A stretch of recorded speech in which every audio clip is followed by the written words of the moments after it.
What is up and what's happening, Auburn fans? I'm your host, Blake Lane, and welcome in for another episode of Auburn at the Voice of College Football. Today, we are talking about former five-star safety Jacoby Mathews transferring to the Auburn Tigers, and unfortunately, the Auburn Tigers lose a commitment with Denarius Gray flipping to the Kentucky Wildcats. So we'll touch on that at the end of the show. But first, if you could, please like this video, share this video out on social media, and please click the bell for notifications so you stay notified when we drop content on this channel. And I thank each and every one of you for helping this channel grow. It has been tremendous so far.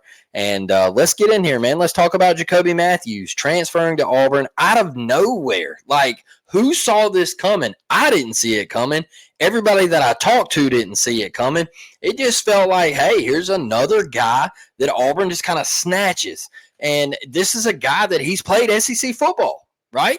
So I think you kind of got to be excited about this pickup. Like, I think this is a guy that was highly touted, and he had a lot of love coming out of high school. He was in that 2022 highly ranked Texas A&M recruiting class that got all the love in the world in college football, and they were the ones that were getting shots taken at them left and right about Jimbo was just dropping bags of money for players and all this stuff, right? That was a time to be alive.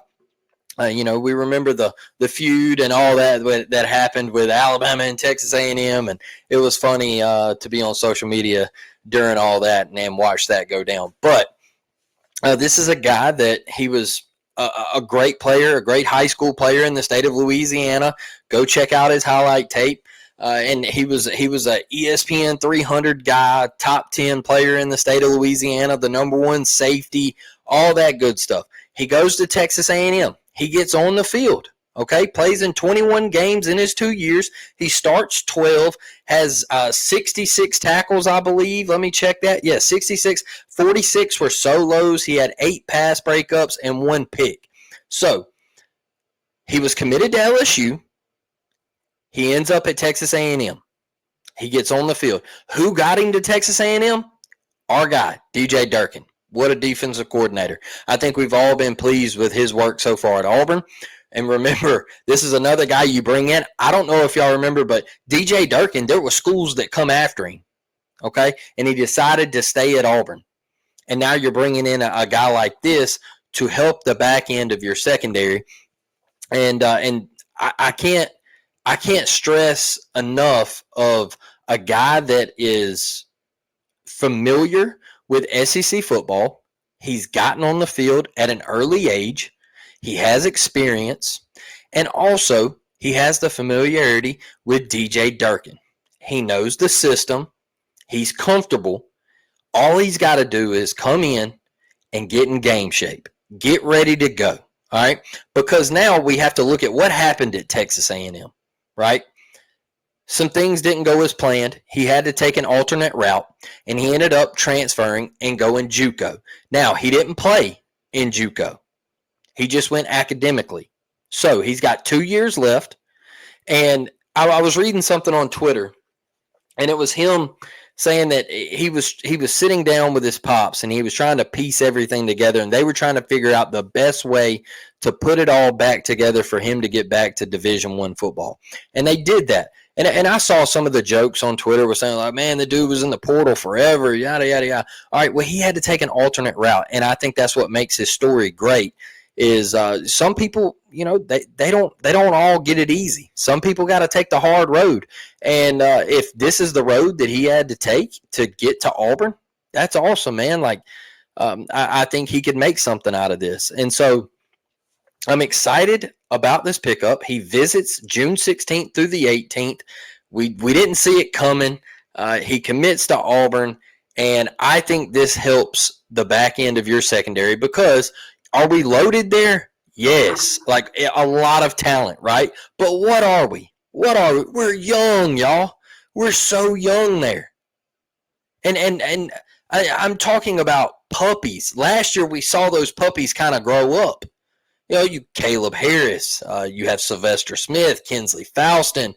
You do get the transfer, Tay Seymour from Georgia Tech. But now you got Eric Winters coming in. You got New Boy Fagans coming in. So, yes, we're stacked. We're super talented, but we're also young. we're also young. And I think you bring a guy like this in with this kind of caliber of one, playmaking skills, and two, experience, and three, just knowing DJ Durkin, and being comfortable with what he's trying to do.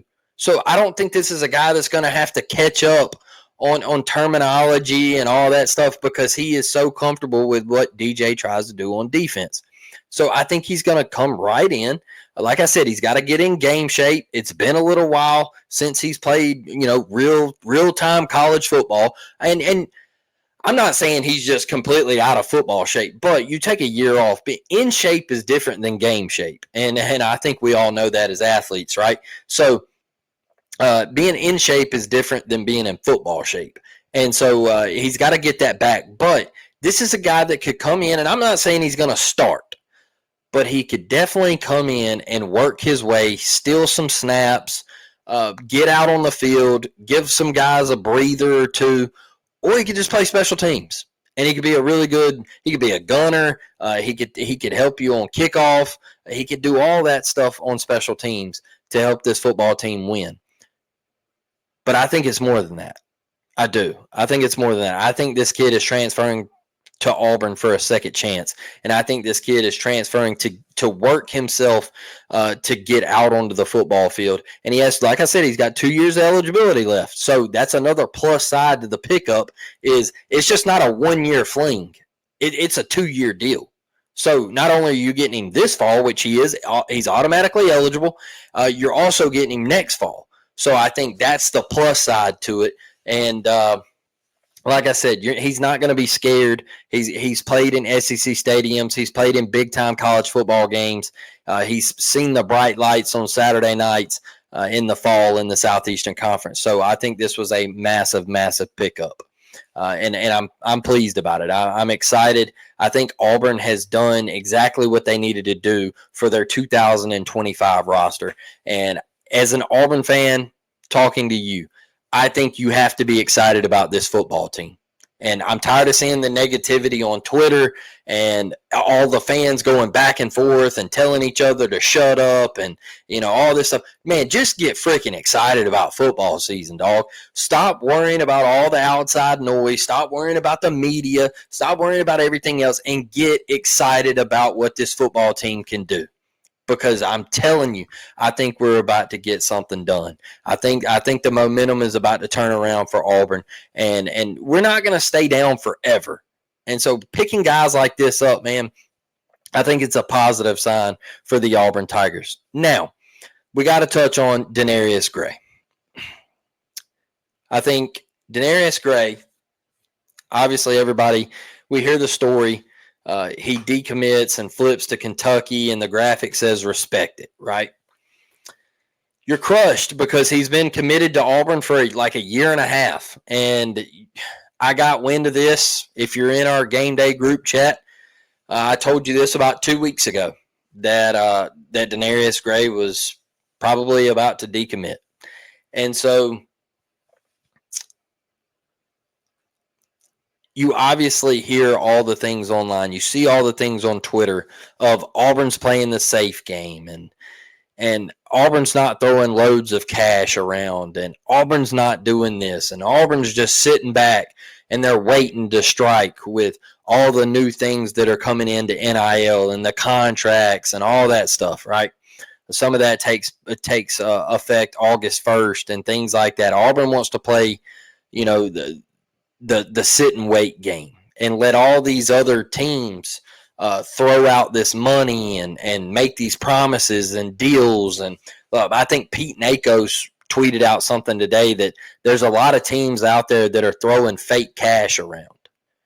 And I'm not going to sit here and say who those teams are or whatever, but I don't think Auburn is doing that. But I do think one thing that happened with Denarius Gray is I think he wasn't valued with Auburn the way Kentucky was wanting to value him. And Kentucky put him on their big board at the very top, and Auburn was like, hey, you're probably like third, like you're not our number one target. You're not a number one wide receiver to us. You're good. And we want you. But I just think Kentucky was like, hey, you're here for us. Like, you're the guy that we want in this class. And he said, hey, look, they probably made an offer that was a little better than Auburn, and he took it. I'm just speculating. I'm not saying that's exactly what happened. But with all of the, we wait, we sit back, I'm wondering if Kentucky swooped in and was like, hey, we'll give you this if you flip to us. I don't know. That could have possibly happened. But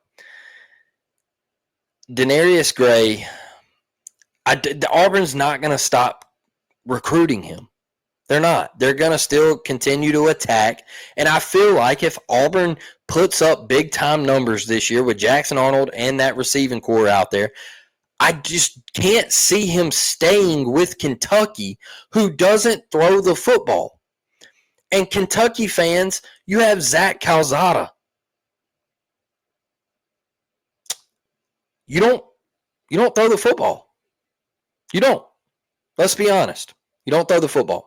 You run the football, and you haven't had a quarterback to show any sign of life in the past couple of years. So even though Peyton Thorne was bad at Auburn, we still had receivers put up numbers. KLS, Cam Coleman. Like, we still showed signs of a receiver having success in our offense. Kentucky has shown nothing. Zero. Their two best guys said, hey, we're out of here. We're hitting the portal. So I just don't understand the move to a program with Mark Stoops wanting to run the football first, and you flip from a coach who wants to throw the football. Didn't make any sense to me. I just didn't understand that move. And, he decommits. It happens. Auburn is getting pounded online about the decommitments and the recruiting and everything like that. Like I said, I don't want to touch on it. I feel like we're beating a dead horse. But something's got to change in Auburn. Like we always say, you got to win football games, and hopefully things will turn around. So thank y'all for joining me. Not going to keep you any longer. Hope you guys have an amazing 4th of July weekend, and I will see y'all next Tuesday night, 7 p.m. Central, Auburn Primetime Live, man. Appreciate y'all. War Damn Eagle, and I'm out.